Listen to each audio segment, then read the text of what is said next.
দপ করে জ্বলে উঠল চিতা,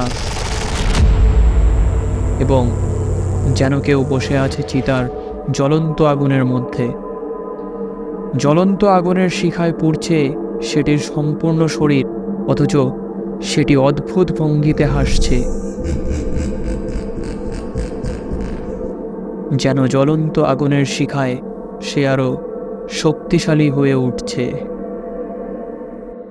নমস্কার, সবাইকে স্বাগত আমাদের ইউটিউব চ্যানেল কনজিউরিং বাংলাতে, যেখানে রহস্যময় ঘটনার কোনো ব্যাখ্যা নেই, শুধু ভয় আর শিহরণ। আজ আমরা শুনব কনজিউরিং বাংলা পরিবারের এক সদস্যের পাঠানো গল্প, শ্মশান পরীর ডাক। চলুন তবে শুরু করা যাক।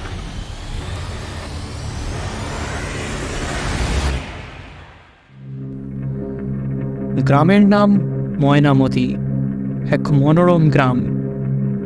ময়নামতির পাশ দিয়ে বয়ে গেছে একটি ছোট্ট নদী, যার বয়ে যাওয়া শান্ত ধারা এবং চারিদিকে সবুজ দৃশ্য দেখে মন যেন জুড়িয়ে যায়।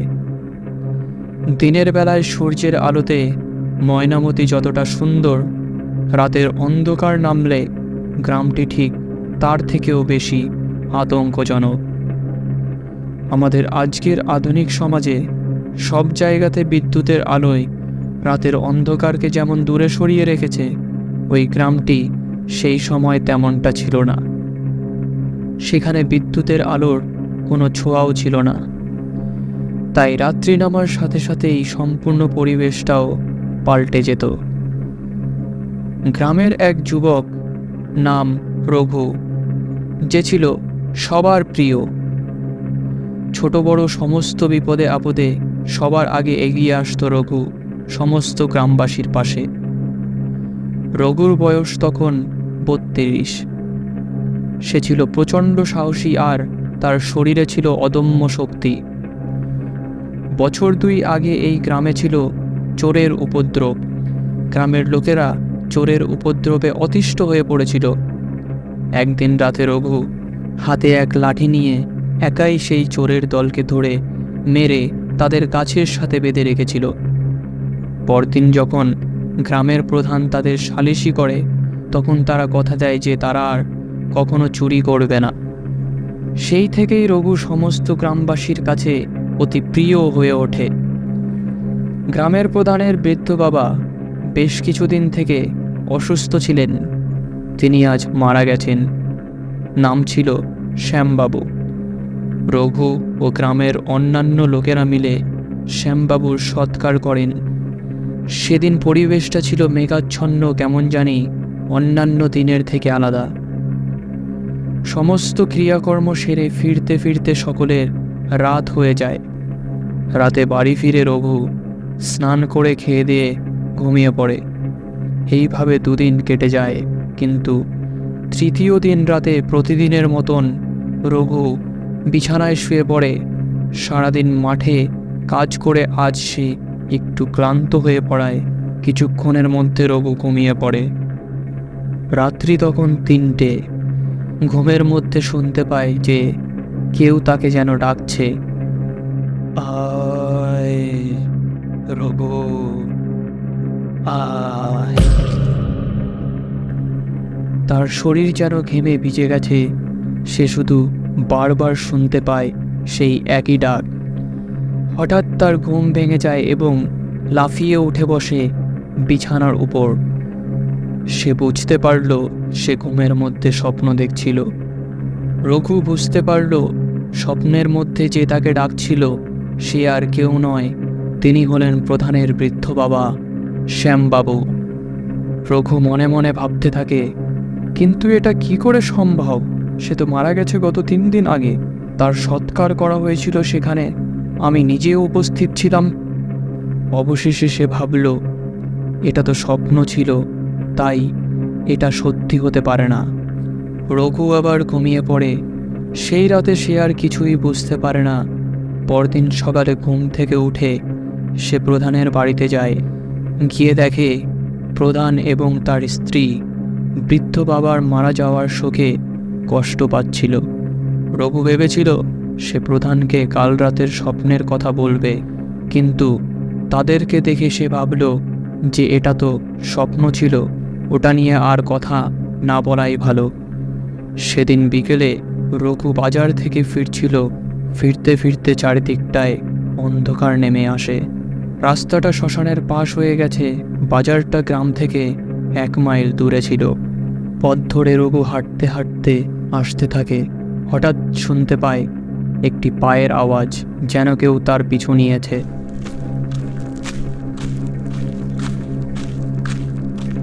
সে পেছনে ঘুরে দেখে, অথচ কেউ নেই। রঘু ভাবল হয়তো এটা তার মনের ভুল। আবার সে হাঁটতে শুরু করে। এবারেও সে শুনতে পায় কেউ যেন তার পেছনে পেছনে হাঁটছে। এবার রঘু বুঝতে পারে না, এটা তার মনের ভুল নয়। আবারও সে পেছনে ঘুরে দেখে, অথচ এবারেও কেউ নেই। তার শরীরে এক অদ্ভুত শিহরণ জেগে ওঠে। সে হাঁটতে হাঁটতে শ্মশানের কাছে এসে পৌঁছায়। শ্মশানের সামনে আসতেই পুরো শ্মশানটায় যেন অদ্ভুত আলো জ্বলে ওঠে এবং তার সাথে সাথে চিতাটিও জ্বলে ওঠে।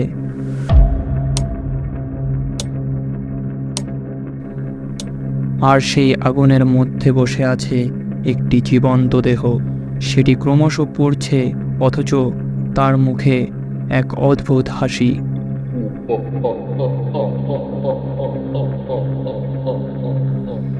এই বীভৎস দৃশ্য দেখে রঘু চমকে চিৎকার করে ওঠে এবং সেই স্বপ্নের মধ্যে শুনতে পাওয়া ডাক আবারও শুনতে পায়। আয় রঘু, আমি তোরই অপেক্ষা করছি, আয়। রঘু ভালো করে লক্ষ্য করে দেখে সেটি আর কেউ নয়। 3 দিন আগে যার মৃতদেহকে এখানে পোড়ানো হয়েছিল, এ যে সেই প্রধানের বাবা শ্যামবাবু। সেই বীভৎস চেহারা দেখে যে কারোরই হৃদয় কেঁপে উঠবে। শরীর থেকে যেন মাংস ঝরে পড়ছে। রঘুও এই দৃশ্য দেখে ভয়ে কেঁপে উঠেছে। সে সেখান থেকে পালিয়ে যাওয়ার চেষ্টা করলে শ্যামবাবু তার বীভৎস চেহারা নিয়ে তার সামনে এসে দাঁড়ায় এবং রঘুর উপরে আক্রমণ করতে চেষ্টা করে। কিন্তু রঘু ভয় পেলেও সে ছিল সাহসী ও শক্তিশালী। তার হাতে ছিল একটি লাঠি এবং সেই লাঠি দিয়ে রঘু শ্যামবাবুর আক্রমণকে প্রতিহত করে এবং সেখান থেকে কোনো রকমে নিজেকে বাঁচিয়ে পালিয়ে আসে। তবে এখানেই শেষ নয়। গ্রামে ফিরে রঘু সবাইকে সবটা জানায় এবং গ্রামের প্রধানকেও। সবাই সবটা শুনে গ্রামের এক পুরোহিতের সঙ্গে কথা বলে এবং পুরোহিত বলে যে শ্যামবাবুর আত্মা এখনও শান্তি পায়নি। তার আত্মার শান্তির ব্যবস্থা করতে হবে। তবে এটা এতটা সহজ নয়। শ্মশানে গিয়ে যজ্ঞ করতে হবে। ঠিক করল রঘু, প্রধান এবং পুরোহিত। তারা 3 জন রাত্রি 1টার সময় শ্মশানে গিয়ে শ্যামবাবুর আত্মার শান্তির ব্যবস্থা করবে। প্ল্যান মোতাবেক তারা রাত 1টার সময় শ্মশানে এসে পৌঁছায়। সেখানে পৌঁছে প্রধান পুরোহিতের সাথে যজ্ঞ শুরু করে। পুরোহিত মন্ত্র উচ্চারণ করতে শুরু করে। মন্ত্র উচ্চারণের সাথে সাথে পুরো শ্মশান কেঁপে ওঠে।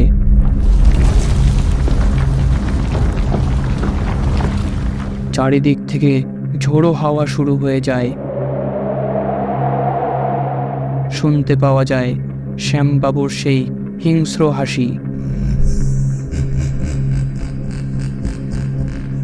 হঠাৎ শ্যামবাবুর আত্মা পেছন দিক থেকে পুরোহিত এবং প্রধানকে আক্রমণ করতে চাইলে তার সামনে এসে দাঁড়ায় রঘু লাঠি হাতে। অন্যদিকে মন্ত্র চলতে থাকে।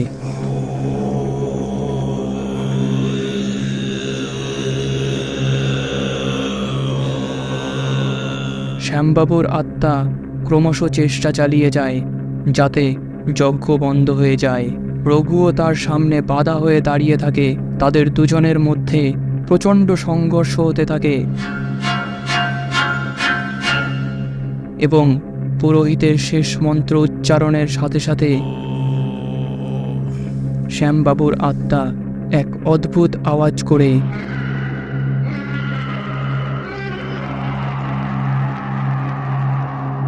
হাওয়ায় মিলিয়ে যায় এবং চারিদিকটা শান্ত হয়ে যায়। আজ আপনারা শুনছিলেন কনজিউরিং বাংলা পরিবারের এক সদস্যের পাঠানো গল্প শ্মশান পুরীর ডাক। গল্পটি কেমন লাগলো অবশ্যই জানাবেন কমেন্ট বক্সে। ভালো লাগলে লাইক এবং শেয়ার করতে ভুলবেন না। চ্যানেলে নতুন হলে সাবস্ক্রাইব করতে ভুলবেন না।